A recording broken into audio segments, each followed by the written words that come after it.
Driss Ghali, on a souvent parlé de, comment dire, la manière avec laquelle ces influenceurs, ces propagandistes de haine interviennent. Est-ce que selon vous, ils sont actionnés?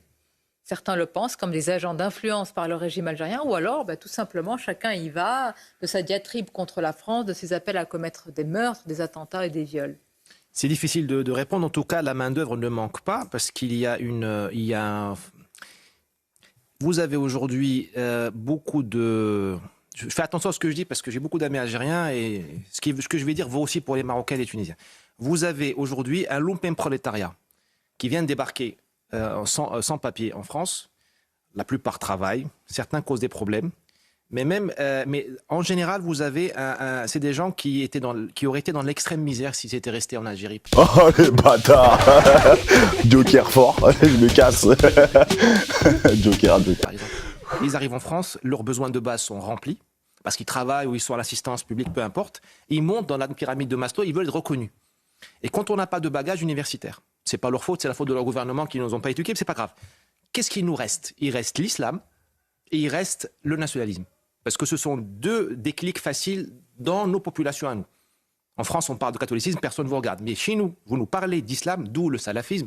Vous nous parlez de Gaza, ça passe tout de suite. Donc pas besoin d'avoir lu des livres. Vous parlez le mot magique Gaza, islam, haine de la France pour le public algérien, ça passe tout de suite. Donc c'est génération spontanée, parce que ce monsieur, je ne le connais pas, et je n'aimerais pas être en prison. Ah, je n'aime pas le délit d'opinion, même s'il a commis apparemment un crime.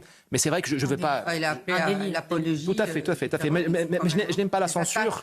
Contre les Français. On écoute... Voilà, je ne veux pas vraiment que les gens soient punis pour ce qu'ils disent, même s'ils en feraient la loi. Parce que ça pourrait nous arriver tous plus tard, un jour ou l'autre. On n'est jamais à l'abri. Je parle en tant que Maghrébin, je connais les pays du Maghreb. On est moins libre que vous. Donc, ce que je veux dire par là, c'est que ce monsieur, il faisait des ménages. Donc, pour un monsieur qui fait des ménages, qui est dans le prolétariat, être reconnu par le président algérien, je crois qu'il lui a dit que c'est une consécration. Combien de gens ont liké son message? Combien de jeunes ou de moins jeunes ont adhéré à ce message? Et évidemment, ils ne vont pas être, si je peux dire, embêtés ou interpellés par la police. Mais c'est ça, cette bataille dont vous parlez, de l'identité, du récit apporté. Et nous, on ne l'apporte pas par rapport à tous ceux qui... Et on ne voit pas derrière ce monsieur qui est l'arbre qui cache la forêt, derrière tout ce qui se passe. Et la réponse pénale policière, très bien. Mais est-ce que nous avons des franco-algériens qui disent le contraire? Ils exigent, j'en connais. Est-ce que M. Retailleau les connaît et les pousse? Il faut les pousser. Et nous-mêmes aussi. Je crois aussi qu'il y a vraiment dans ce type de phénomène, parce on semble découvrir ces influenceurs algériens, dont certains sont sous OQTF, mais ont quand même des communautés de 400 000 followers sur des chaînes, etc., etc. Mais je trouve que d'abord ce phénomène ne s'est pas implanté comme ça en quelques semaines. Donc ça veut dire que c'est des gens qui ont bâti ces communautés, qui ont bâti une stratégie, qui ont une communication en ligne bien particulière. Et les juges l'ont vu parce que la procédure a été actionnée en urgence. Elle aurait dû être classique. Mais je vous assure, pour ceux qui regardent de loin et qui se disent que cet individu qui a appelé à commettre quand même des choses horribles se retrouve là, censure, il sera peut-être libérable dans 20 jours. Non, mais c'est pas de la censure. Il y a des choses que vous ne pouvez pas dire. Vous ne pouvez pas tenir, par exemple, des propos antisémites, racistes. Vous ne pouvez pas appeler à la haine, ni proférer des propos d'apologie du terrorisme. Donc c'est pas une censure non plus. Je dis juste... Non, mais je précisais... Très bien, mais je... Qu'ils soient en prison, c'est pas mon problème. Là, en rétention. Ce que je dis juste, c'est que ne soyons pas paresseux et nous limitons à une réponse policière. Parce que des comme ça, il y en a peut-être 100 000 en France.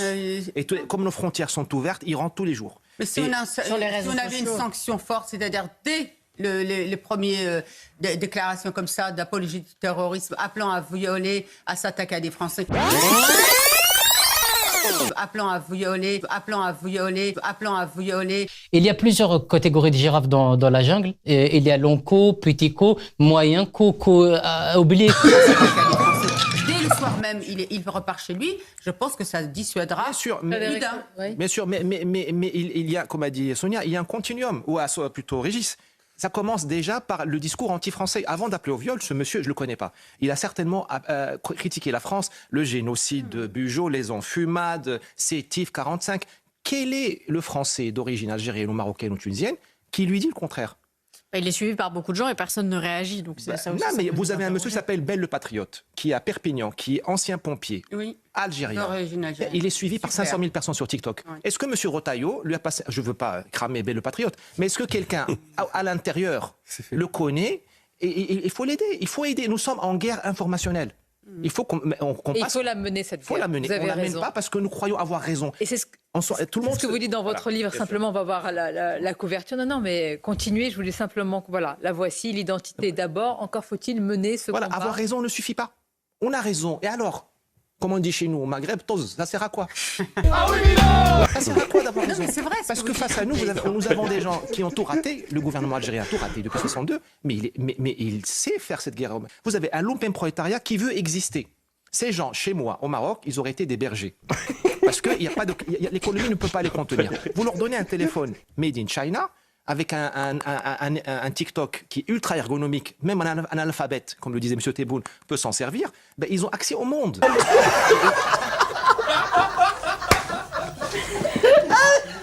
Et voilà. Bouge pas.